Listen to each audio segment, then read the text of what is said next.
Akhlak mulia pintu surga Allah. Bismillahirrahmanirrahim. Qaulun ma'rufun wa maghfiratun khairum min sadaqah yatba'uha adha wallahu ghaniyyun halim. Artinya, perkataan yang baik dan pemberian maaf lebih baik daripada sedekah yang diiringi dengan sesuatu yang menyakitkan perasaan penerima. Allah Maha Kaya lagi Maha Penyantun.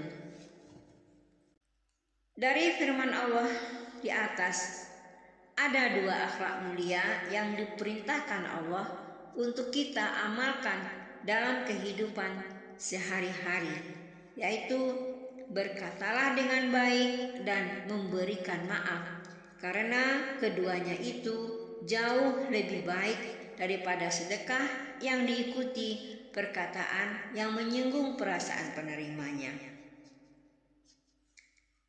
Abu Hurairah meriwayatkan bahwa saat ditanya hal apakah yang paling banyak memasukkan orang ke dalam surga, Rasulullah SAW menjawab, taqwallahi wa husnul khuluq, takwa kepada Allah dan akhlak mulia. Dan ketika ditanya hal yang paling banyak memasukkan orang ke dalam neraka, Rasulullah SAW menjawab, al-famu wal farju, mulut dan kemaluan.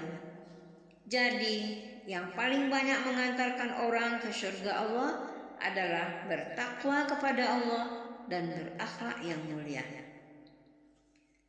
Akhlak yang mulia adalah sesuatu yang paling penting dalam agama Islam, sehingga Nabi Muhammad SAW pernah bersabda, innama bu'istu liutammima makarimal akhlak. Sungguh, aku diutus untuk menyempurnakan akhlak. Dalam kesempatan lain, Rasulullah SAW bersabda, ahabu ibadillahil lawahi ahsanuhum khuluqan. Hamba Allah yang paling dicintainya adalah orang-orang yang berakhlak mulia. Pernah juga Rasulullah ditanya oleh seorang sahabat tentang apakah agama itu. Nabi menjawab, agama itu adalah akhlak yang mulia. Kemudian orang itu pindah ke samping kanan Nabi dan bertanya lagi, apakah agama itu? Nabi menjawab, agama itu adalah akhlak yang mulia. Setelah itu, orang tersebut pindah ke samping kiri Nabi dan bertanya lagi, apakah agama itu? Dan Nabi pun menjawab, agama itu akhlak yang mulia. Terakhir, orang itu pindah ke belakang Nabi dengan harapan jawaban Nabi berbeda, dan dia bertanya sekali lagi, apakah agama itu? Nabi berkata, tidak jelas juga bagi engkau. Agama itu adalah akhlak yang mulia. Dan ini bisa diartikan bahwa Islam menjunjung akhlak mulia. Bahkan bukan hanya itu, akhlak mulia itu adalah Islam itu sendiri. Akhlak Rasulullah SAW. Contoh yang konkret tentang akhlak yang mulia tentu saja adalah akhlak Rasulullah SAW. Bagaimana akhlak beliau? Hisham bin Amir pernah bertanya kepada Aisyah tentang bagaimana akhlak Rasulullah SAW. Aisyah menjawab, kana khuluqul Qur'an, artinya akhlak Nabi SAW adalah Al-Quran. Walaupun jawaban Aisyah itu sangat singkat sekali, namun syarat dengan makna. Aisyah menyifati Rasulullah SAW dengan satu sifat yang dapat mewakili seluruh sifat yang ada.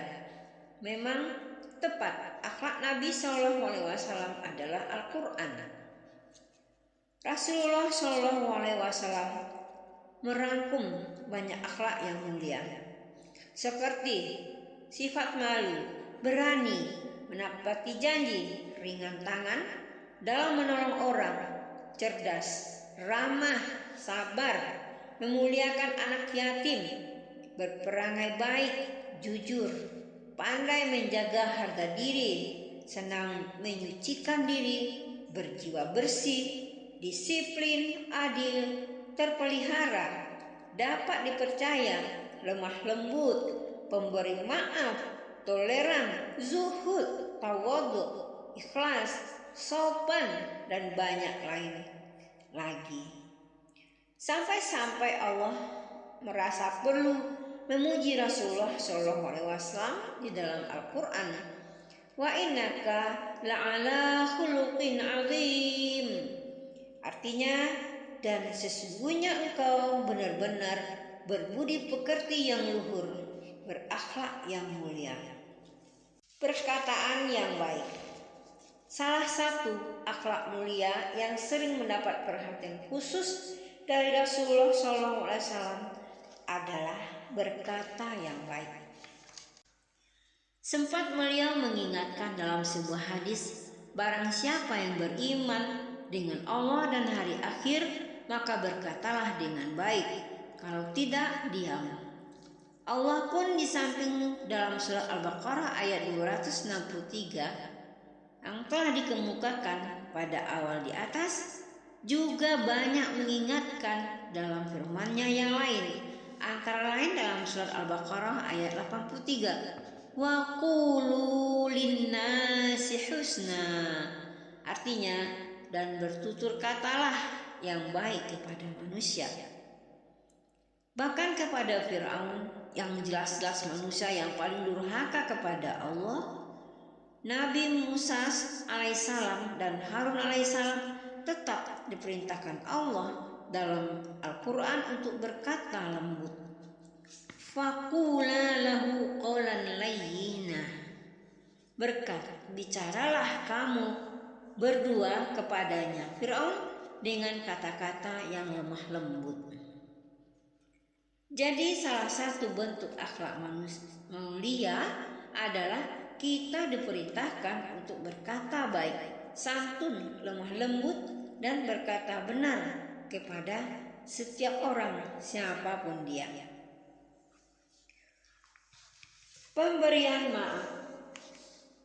Akhlak mulia yang kedua yang disebutkan dalam Al-Baqarah ayat 263 adalah agar kita memberikan maaf kepada orang-orang yang bersalah kepada kita, diminta atau tidak diminta, karena memaafkan itu akan menjadikan kita bertakwa, seperti Allah sebutkan dalam Al-Quran. Wa anta'afu aqrabu littaqwa. Artinya, dan pemaafan kamu itu lebih dekat kepada takwa. Bahkan dalam surat Ali Imran dengan tegas Allah menyatakan bahwa yang akan masuk surga antara lain orang yang mampu menahan amarahnya dan memaafkan kesalahan orang lain. Wa jannatin arduha samawati wal ardu uiddat lil muttaqin wal kadhimin al ghaidha wal 'afina 'anil nas. Artinya, dan surga yang luasnya seluas langit dan bumi disediakan untuk orang yang bertakwa, yaitu orang-orang yang menahan amarahnya dan memaafkan kesalahan orang lain.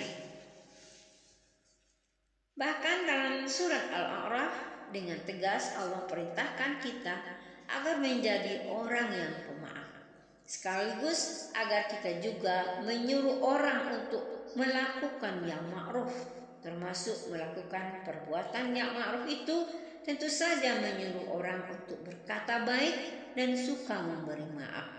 Seperti dalam firman Allah, Hudhil afwa wa amur bil urfi wa a'rid 'anil jahilin. Jadilah engkau pemaaf dan suruhlah orang mengerjakan yang ma'ruf serta berpalinglah daripada orang-orang yang bodoh. Dari uraian di atas dapat kita simpulkan bahwa berkata baik, santun, dan lemah lembut yang dapat menyenangkan orang lain tentu saja akan mengantarkan kita ke pintu surga. Begitu juga dengan mudah memberi maaf kepada orang lain akan mengantarkan kita juga ke pintu surga Allah.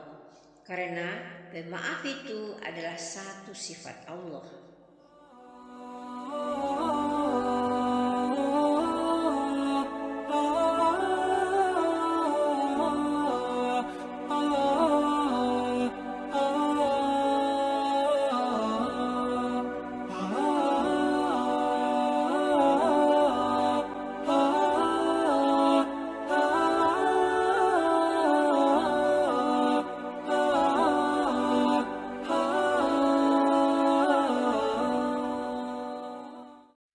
Tanda-tanda orang yang berakhlak mulia adalah sebagai berikut. 1. Tidak suka memperuncing perbedaan pendapat. Yang kedua, bertutur santun kepada semua orang, berapapun umurnya. 3. Tidak sungkan untuk meminta maaf. 4. Tabah menghadapi segala kepedihan dan kesulitan. Yang kelima, mencari-cari kekurangan diri sendiri, bukan kekurangan orang lain. 6. Jika menghadapi kegagalan, tidak menyalahkan orang lain, tetapi justru mengintrospeksi diri sendiri. 7. Memperbaiki apa yang tampak tidak baik. 8. Bersikap adil. 9. Menjauhkan diri dari keramaian yang tidak berfaedah. 10. Murah senyum kepada semua orang, berapapun umurnya. Wabillahi taufik wal hidayah. Wassalamualaikum warahmatullahi wabarakatuh.